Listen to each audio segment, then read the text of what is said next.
Hello students, this is class 8 and now we are continuing our chapter number first of physics and the chapter name is force and pressure.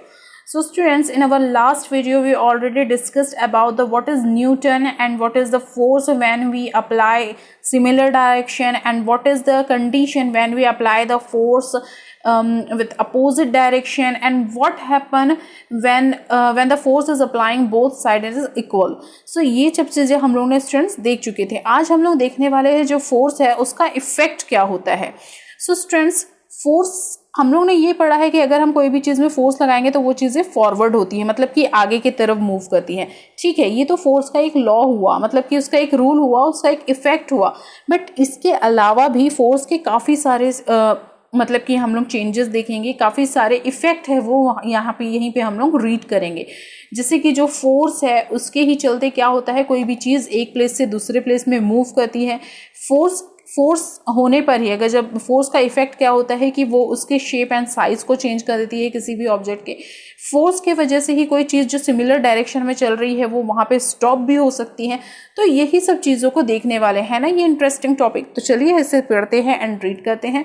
So now students, I am going to read this lesson and also I am explaining this lesson. So students, if you have a book, so you have to open your book and the page number is 5. Okay, so देखते हैं यहाँ पे इसमें क्या बोल रहा है. Have you played the game of cricket. क्या आप लोगों ने कभी क्रिकेट गेम खेला है? उसमें मतलब अगर आप लोग जानते हो तो फिर आप लोग बताइए कि देखिए यहाँ पे दो कंडीशन दिखाई जा रही है. First is hitting a ball with a bat and second is hitting a ball with a racket. तो क्या होगा स्टूडेंट्स, अगर ये बॉल यहाँ पे आ रही है, ये बैट में लग रही है, तो बैट से जब बॉल लगेगी या फिर जब क्रिकेटर है ये बैट से इस बॉल को मारेगा, बैटिंग करेगा, तो वो जो बॉल है वो कितनी दूर तक की जाएगी. या फिर ये जो प्लेयर है जब ये जो बॉल है उसको रैकेट से मारेगा तो वो कितनी दूर तक की जाएगी. किसका फोर्स सबसे ज़्यादा रहेगा, बैट से मारने पर बॉल ज़्यादा दूर जाएगी या फिर रैकेट से मारने पर बॉल ज़्यादा दूर जाएगी. ओके, और इसका रीज़न क्या होगा. बॉल इस डायरेक्शन अपोजिट डायरेक्शन से आ रही है, इसने फोर्स लगाया क्रिकेटर ने और फिर वो अपने ही दोबारा अपोजिट डायरेक्शन में चलेगी. मतलब बॉल भी यहाँ से फोर्सफुली आ रही है और क्रिकेटर ने भी यहाँ से जो फोर्सफुली उसको लगाया है, मतलब कि उसको बैटिंग किया है.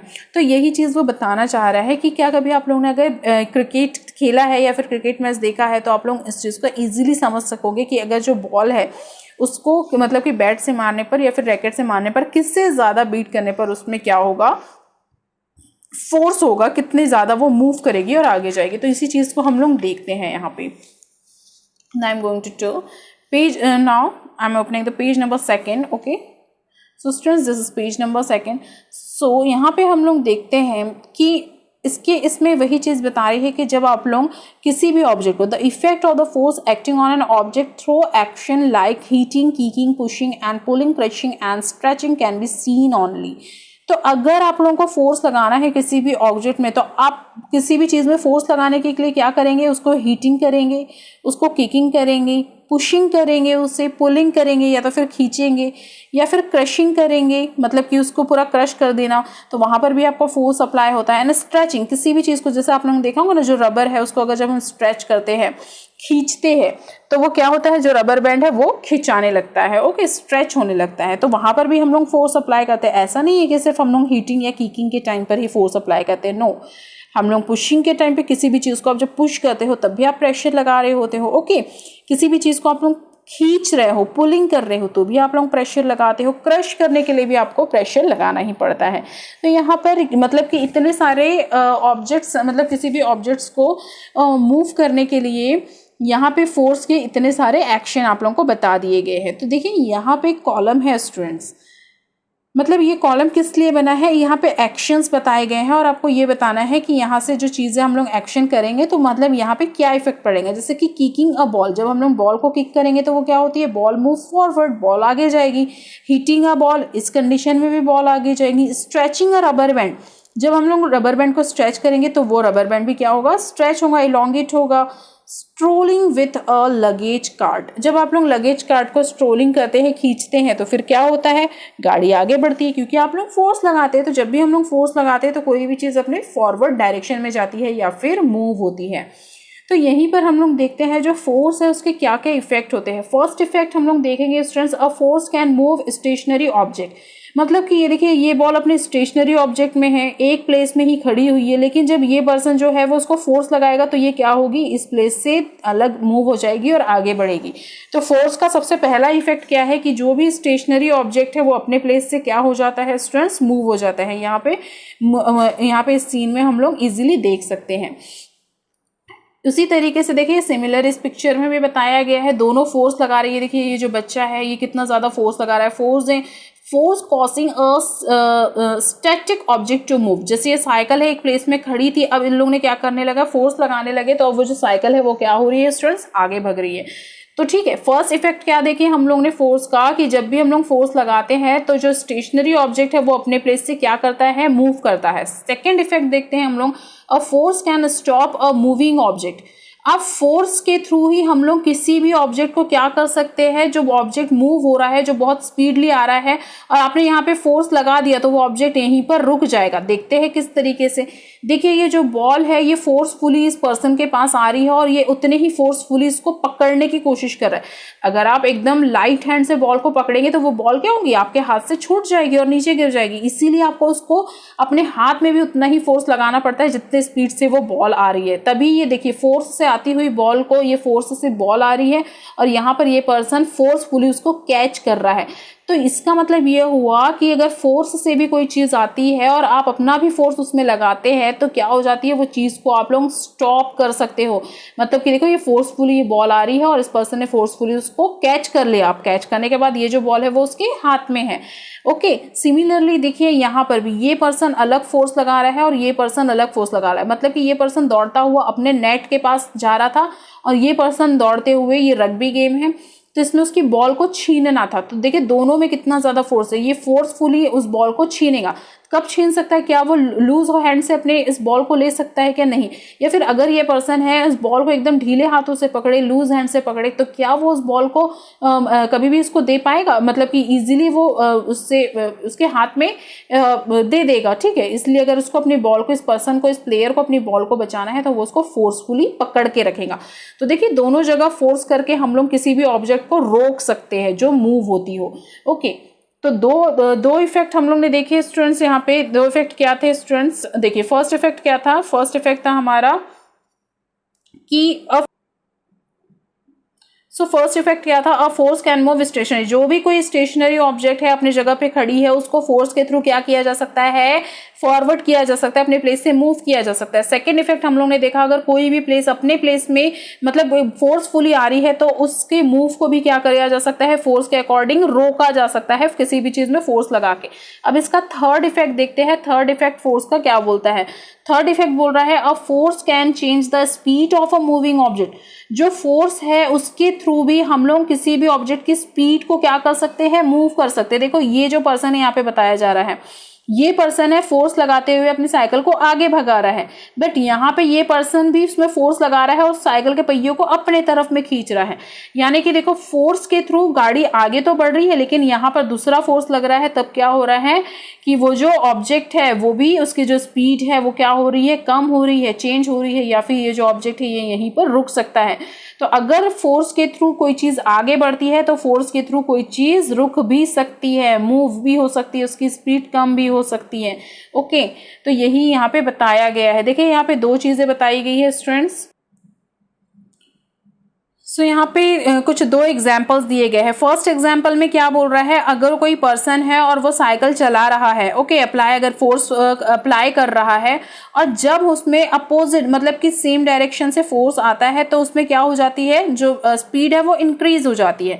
जैसे यहाँ पे देख लिए आप लोग, यहाँ पे एक जो पर्सन है वो क्या कर रहा है, देखिए एक ही डायरेक्शन में, सिमिलर डायरेक्शन में वो आगे भाग रही है, जो गाड़ी के पहिए है वो आगे फॉरवर्ड हो रहे हैं और इसका जो फोर्स है वो भी आगे लग रहा है। तो इससे क्या होगा, जो स्पीड है वो क्या हो जाएगी, इस कंडीशन में इंक्रीज हो जाएगी, क्योंकि सेम डायरेक्शन में यहाँ ये भी साइकिल भी आगे भाग रही है और फोर्स भी इक्वल डायरेक्शन में लग रहा है। ओके, एंड सेकंड इसमें क्या बताया है, अगर कोई ऑब्जेक्ट सिमिलर मतलब कि आगे भागे और कोई उसको पीछे से खींचने लगे, अपोजिट डायरेक्शन से खींचे, तो वहां पे जो उसकी स्पीड है वो क्या होने लगेगी स्टूडेंट्स, डिक्रीज होने लगती है। ओके, अगर आप गाड़ी को आगे चला रहे हैं, जैसे ये पर्सन ये साइकिल आगे चला रहा है बट इसको दूसरा पर्सन क्या कर रहा है, फोर्सफुली पीछे खींच रहा है, तो ऑब्वियसली जो इसकी स्पीड है वो कम हो जाएगी। सो फोर्स के थ्रू हम लोग ने पहला ऑब्जेक्ट देखा कि जो स्टेशनरी ऑब्जेक्ट है, मतलब कि स्टेशनरी एक ही जगह पे जो खड़ी हुई चीज़ है वो क्या होने लगती है, मूव होने लगती है। दूसरी चीज़ हम लोग ने देखा अ force can stop a moving object, force के थ्रू ही हम लोग कोई भी मूव करती हुई चीज़ को स्टॉप कर सकते हैं। थर्ड हम लोग ने देखा कि फोर्स के थ्रू ही हम लोग क्या कर सकते हैं, किसी भी स्पीड को मूव कर सकते हैं या चेंज कर सकते हैं, उसके स्पीड के मूवमेंट में कमी ला सकते हैं। फोर्थ हम लोग देखते हैं यहाँ पे force can change the direction of the motion, force के थ्रू ही क्या हो जाता है, जो मोशन का जो डायरेक्शन है वो हम लोग चेंज कर सकते हैं। जैसे कि देखिए फोर्स, ये जो पर्सन है यहाँ पे कैरम प्ले कर रहा है, अब मतलब कि ये जो कैरम को खेल रहा है, तो यहाँ पे जो स्ट्राइकर से यहाँ किसी भी एक गोटी को मारेगा, ठीक है, किसी भी एक बटन को मतलब कि उसे मारेगा, हीट करेगा, तो उससे क्या होगा, जो कॉइन है वो क्या होने लगेगा, आगे की तरफ मूव हो जाएगा। या फिर इस फोर्स से आने पर जो इसका डायरेक्शन या फिर ये जो स्ट्राइकर है इसका खुद का डायरेक्शन चेंज हो जाए। तो देखते हैं इसको थोड़ा सा पढ़ते हुए। All of you must have played the games and carom. What happens when the striker hits a coin? क्या होगा जब जो स्ट्राइकर है वो कॉइन को हिट करेगा? Does the coin moves in the same direction? क्या जो कॉइन है वो सेम डायरेक्शन में मूव होगा? What is the direction of motion of a ball during the game's basketball when it throw up in the ball? तो क्या होगा जब हम लोग सिमिलर मतलब कि जो बास्केटबॉल की जो बॉल है उसको थ्रो करेंगे, फेंकेंगे, तो फिर क्या होगा? तो देखिए यहाँ पर क्या बताया है, what happened to the motion of ball? तो जो बॉल है उसका मोशन क्या होगा? So after a few seconds does its direction of a motion also change? तो कुछ समय बाद जो इसका जो मोशन है, इसका जो डायरेक्शन है वो खुद ही क्या होता है स्टूडेंट्स, चेंज होने लगता है। What caused this change? तो इसकी जो मोशन है, देखिए हम लोग ने तो हवा में बॉल डाली थी लेकिन वो राउंड होके फिर ऐसे नीचे क्यों आ रही है? तो इसके चेंज होने का रीजन क्या है, मतलब कि जो हम लोग बास्केटबॉल में जो बॉल फेंकी उसके चेंज होने का रीजन क्या है? In the game of carom, when the striker hits the coin, both the coin and striker change their direction. तो जो coin है जो अपने स्टेशनरी फॉर्म में रखा हुआ था वो भी, और जो स्ट्राइकर है जिसको फोर्सफुली मारा गया था वो भी अपने डायरेक्शन को क्या कर सकता है, चेंज करेगा। Similarly when a ball is throne up into the air, जैसे ही जो बॉल है, ये बास्केटबॉल वाली बॉल, उसको एयर में फेंका जाता है तो it goes up in the air, but after a few second it starts falling down due to the gravitational force. देखो ग्रेविटेशनल फोर्स के चलते ये क्या होने लगती है, हवा से नीचे आने लगती है। ओके, सो उसके बाद में यहाँ पे क्या दिया है, फोर्स। सो दस the direction of motion the ball is change, मतलब कि अपवर्ड से वो डाउनवर्ड में आने लगती है। सेम वैसे ही होता है जब हम लोग बैडमिंटन खेलते हैं, टेनिस खेलते हैं, तो यहाँ पर भी, या फिर शटलकॉक से जब हम लोग मारते हैं तो वो भी ग्रेविटेशनल फोर्स के कारण अपना जो डायरेक्शन है वो क्या कर देती है, चेंज कर देती है। So force can change the direction on motion of an object. तो इसी फोर्स के चलते हम अपना मतलब कि जो कोई भी ऑब्जेक्ट है वो अपना डायरेक्शन या फिर जो मोशन को क्या कर सकती है, चेंज कर सकती है। तो यही था इसका कौन सा, चौथा इफेक्ट। फर्स्ट इफेक्ट हम लोगों ने क्या देखा था कि कोई भी स्टेशनरी चीज है, फोर्स लगा, उसका मूवमेंट हो गया, मतलब कि वो अपनी जगह से हिल गई। सेकंड देखा हमने कि यहाँ से पेंसिल आ रही है और मैं उसको एकदम से रोक रही हूँ, प्रेशर से रोक रही हूँ, तो ये चीज क्या हो जाती है, यहाँ पे स्टॉप हो जाती है। थर्ड हम लोग ने देखा अ force can change the speed of moving object. ये पेंसिल इधर पे आगे बढ़ रही थी और अगर कोई दूसरा पर्सन यहाँ पे इसको खींचे तो ये इसकी स्पीड कम हो जाएगी मुझे यहाँ पे खींचने की, है ना। तो वो जो फोर्स है वो क्या कर सकती है, इसके स्पीड और इसकी डायरेक्शन को चेंज कर सकती है। ठीक है स्टूडेंट्स, अब इसका हम नेक्स्ट इफेक्ट देखते हैं। जो लास्ट फिफ्थ इफेक्ट है वो क्या है, so force can change the shape and size of an object. जो फोर्स है उसके चलते किसी भी मतलब कि ऑब्जेक्ट का शेप एंड साइज क्या हो सकता है, चेंज हो सकता है।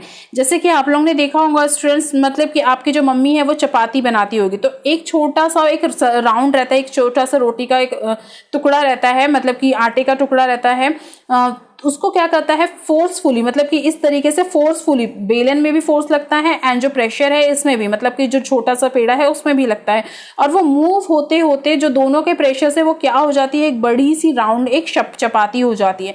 तो देखो दोनों साइड से फोर्स लग रहा है, जो मम्मी ने चपाती बेली उसमें भी फोर्स लग रहा है, एंड जिस स्पीड से वो मतलब कि राउंड घूम रही है उसमें भी फोर्स लग रहा है। मतलब कि इस फोर्स के अकॉर्डिंग क्या हो जाता है, उस पर्टिकुलर ऑब्जेक्ट का शेप क्या होने लगता है, चेंज होने लगता है। जो ऑब्जेक्ट एकदम छोटा सा था उसमें इलास्टिसिटी पैदा होने लगती है और फिर वो क्या हो जाता है, एक बड़ी सी चपाती या फिर एक राउंड शेप ले लेता है। वैसे ही यहाँ पे जो सेकंड पॉइंट दिया है, when someone seat in sofa, देखो जैसे जब कोई पर्सन सोफे में बैठता है तो सोफा क्या हो जाता है, अंदर की तरफ मूव कर जाता है, यानी कि उसमें क्या हो जाता है, वो अंदर की तरफ में श्रिंक हो जाता है, डिप्रेशन हो जाता है उसमें। बट जब डिप्रेशन होने के साथ क्या होता है, जब भी कोई पर्सन सोफे के नीचे ऊपर में बैठता है तो फिर वो क्या होने लगता है कि उस पर्सन का जो फोर्स है वो सोफे में दबता है, सोफे में लगता है, जिसकी वजह से सोफा अपने साइज को चेंज कर देता है। और जैसे ही वो पर्सन उठता है यानी कि फोर्स कम होता है तो सोफा अपने एज इट इज कंडीशन में आ जाता है। ओके, तो ये चीजें ये बताती है कि जो फोर्स है वो क्या करती है, किसी भी ऑब्जेक्ट के साइज और शेप को चेंज करती है। Similarly when we stretch a rubber band, जैसे ही जब हम लोग रबर बैंड को स्ट्रेच करते हैं, आपने देखा होगा कोई भी रबर बैंड को, उसको अगर आप लोग सिमिलर मतलब कि स्टेशनरी फॉर्म में रखा हुआ है, जब आप लोग दोनों साइड से उसको खींचेंगे तो क्या होगा, वो खिंचाने लगेगा, उसमें इलास्टिसिटी पैदा होगी, मतलब कि उसका शेप एंड साइज चेंज हुआ ना। तो वही बताना चाह रहा है, आपने फोर्स लगाया और उसका शेप एंड साइज चेंज होने लगा। नेक्स्ट देखते हैं, when we press the balloon, जब हम लोग आपके सामने एक बलून रखा है, आप उसको प्रेस करेंगे तो क्या होगा, आप फोर्स लगा रहे हो और आपके फोर्स की वजह से वो जो बलून है वो क्या हो रहा है स्टूडेंट्स, अपना साइज चेंज कर रहा है। ओके, तो यहाँ पर भी वही चीज बताई गई है। तो यहाँ पे हमारा जो फिफ्थ इफेक्ट है क्या, कि force can change the shape and size of an object, force के वजह से जो शेप एंड साइज है किसी भी ऑब्जेक्ट का वो चेंज होने लगता है। फोर्स के वजह से कोई भी चीज मूव होती है, जस्ट बिकॉज ऑफ फोर्स कोई भी चीजें अपनी जगह से मतलब कि रुक सकती है, फोर्स की वजह से कोई भी चीजें मूव हो सकती है, फोर्स की वजह से कोई भी चीजें रुक सकती है, स्टॉप हो सकती है। फोर्स के वजह से ही किसी भी ऑब्जेक्ट की जो स्पीड है वो कम ज्यादा हो सकती है, एंड फोर्स की वजह से ही कोई भी चीजें अपना डायरेक्शन चेंज कर सकती है। जस्ट बिकॉज ऑफ फोर्स कोई भी ऑब्जेक्ट अपना शेप एंड साइज भी चेंज कर सकती है। तो देखिए आपने इतने सारे इफेक्ट होते हैं फोर्स से, आपने कभी इस चीज को नोटिस किया? तो हम लोग ने अभी तक की एक ही चीज देखी थी कि जब भी कोई चीज पर ऑब्जेक्ट पर फोर्स अप्लाई होता है तो वो चीज आगे बढ़ती है। ओके, सो देखिए यहाँ पर दो एग्जाम्पल्स आपको दिए गए हैं, दोनों पर्सन अपने अपने प्लेस में फोर्स लगा रहे हैं और यहाँ पे एक स्प्रिंग है, तो स्प्रिंग क्या कर रही है, इलोंगेट हो रही है, अपने साइज को चेंज हो रहा है, इसका जो साइज है इसकी वजह से चेंज हो रहा है। सिमिलर यहाँ पे एक पर्सन है वो बलून को प्रेस कर रहा है, तो देखिए जो बलून राउंड शेपेड था, अब प्रेशर लगने की वजह से, फोर्स लगने की वजह से वो क्या हो रहा है स्टूडेंट्स, दब रहा है और अपने साइज को चेंज कर रहा है।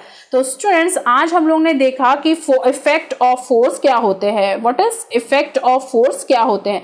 तो इफेक्ट ऑफ फोर्स में हम लोग ने कौन कौन सी चीजें देखी, a force can move a stationary object, कोई भी अगर कोई स्टेशनरी ऑब्जेक्ट है जो अपनी जगह पे खड़ी हुई है वो क्या हो सकती है, मूव हो सकती है। सेकंड चीज, अ force can stop a moving object, कोई भी चीज जो फोर्सफुली आ रही है और आपने अगर फोर्स लगाया, जैसे क्रिकेटर एक फोर्स लगाता है बॉलिंग करने के लिए, तो वो बॉल क्या होती है, यहां से फोर्सफुली आती है और वो भी अपना फोर्स लगाता है, जिसकी वजह से क्या होता है, वो बॉल स्टॉप हो जाती है।